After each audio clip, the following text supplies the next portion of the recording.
मध्य प्रदेश में कोरोना का कहर भी जारी है। प्रदेश में कोरोना मरीजों का आंकड़ा 49,000 के पार पहुंच चुका है। 24 घंटे में 1,142 से ज्यादा मरीज सामने आए हैं, जबकि 12 लोग अपनी जान गंवा चुके हैं। इसके साथ ही अब तक मध्य प्रदेश में कोरोना की वजह से 1,171 लोगों की मौत हो चुकी है। प्रदेश में सबसे ज्यादा मरीज इंदौर में है, जहां आंकड़ा 10,559 पहुंच गया है और मौत का आंकड़ा 349 के पार पहुंच गया है। भोपाल की ही अगर बात करें तो संक्रमितों का आंकड़ा 8,848 हो चुका है। वहीं 254 लोगों की मौत हो चुकी है। ग्वालियर में 3,719 केस सामने आए हैं तो 27 लोग अपनी जान गंवा चुके हैं। इसके अलावा प्रदेश में अब तक 37,540 मरीज स्वस्थ हुए हैं। कोरोना के लगातार बढ़ते मामले चेतावनी भी दे रहे हैं और सभी को सचेत रहने और नियमों का पालन करने की जरूरत है, क्योंकि कोरोना को हराने के लिए अनुशासित रहने की जरूरत है। सरकार द्वारा सुझाव जो दिए गए हैं उन निर्देशों का पालन करने की जरूरत है।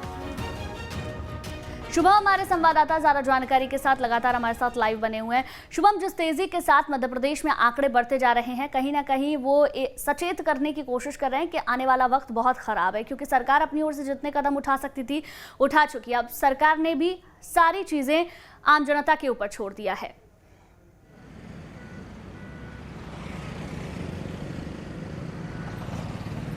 बिल्कुल, सरकार के साथ साथ ये आम जनता की भी जिम्मेदारी बनती है कि वो भी तमाम तरह की सावधानियां रखें और कोरोना वायरस से बचने का एक तरह से प्रयास करें, क्योंकि लोगों का कहीं ना कहीं मन में ये सोचते हैं कि देखिए, अगर हम कोरोना वायरस का अगर शिकार होना होंगे तो हम हो ही जाएंगे, उससे फिर कोई रोक नहीं सकता।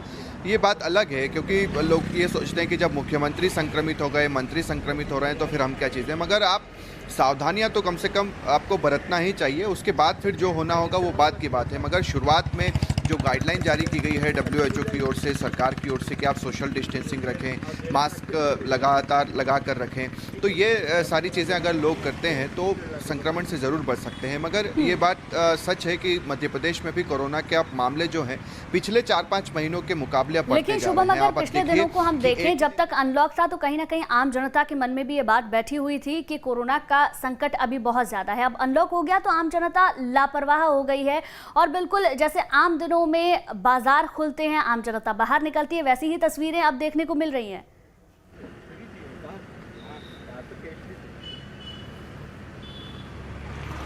बिल्कुल ठीक कहा आपने, क्योंकि बाज़ारों में अगर हम जाते हैं, सड़क पर निकलते हैं तो बिल्कुल इस तरह की तस्वीरें नहीं दिखाई देती है, या यूँ कहें कि ऐसा लगता ही नहीं है कि कोरोना के लगातार इस तरह के मामले बढ़ रहे हैं और लोगों के मन में किसी तरह का डर है। जब लॉकडाउन था तो लोग बाहर निकलते थे, ज़्यादा उनके मन में डर होता था, सावधानियाँ बरतते थे, मगर अब उस तरह का माहौल बाहर बाज़ारों में नज़र नहीं आता है। लोग जो हैं वो बिल्कुल भी मास्क नहीं लगाते हैं, सोशल डिस्टेंसिंग का बिल्कुल ध्यान नहीं रखा जाता है। आयोजन पे आयोजन करने की मांग जो है लोगों की ओर से भी लगातार उठती रहती है, मगर इन सब चीज़ों को देखते हुए सरकार प्रशासन अपना लगातार काम कर रही है। आप देखिए, जगह जगह पर बैरिकेडिंग की जाती है। जो लोग मास्क अगर नहीं लगाते हैं तो उन्हें समझाया भी जाता है, 100 रुपये का चालान दिया जाता है, मगर उसके बदले में 2 मास्क भी सरकार की ओर से उन लोगों को दिए जाते हैं। दूसरा, आप देखिए कि अब कल से ही गणेश उत्सव शुरू हो रहा है और कोरोना के बढ़ते मामलों को देखते हुए सरकार ने भी निर्णय लिया है कि मध्य प्रदेश में गणेश उत्सव के इस बार पंडाल नहीं होंगे, जो भव्य उत्सव हम मनाते आए हैं वो नहीं होगा। लोगों से अपील की गई है कि अपने घर में ही बप्पा का पूजन करें।